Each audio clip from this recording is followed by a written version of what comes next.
శ్రీ జ్ఞాన సంగమ English medium high school వారు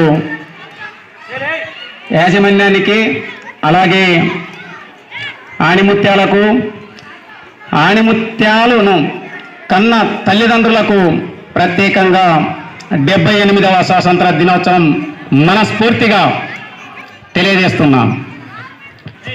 ఇంకొకటి, మనం ఇక్కడ కృష్ణ మండలంలో మనం పుట్టడం అనేది ఒక గొప్ప వరం అని ఎవరికైనా తెలుసా? మీకు ఎవరికైనా తెలిసి ఉంటుంది. ప్రపంచం మొత్తంలో కూడా కృష్ణ మండలం వైపు చూస్తుంది ఈరోజు. అది మన డ్యాష్ మీద ఉన్న పెద్దవాళ్ళందరికీ తెలిసి ఉంటుంది. ప్రపంచం మొత్తం కూడా ఈరోజు కృష్ణ మండలం వైపు దృష్టి పెట్టి చూస్తుంది అంటే ఏముంది మరి? ఏదో ఉండాలి కదా.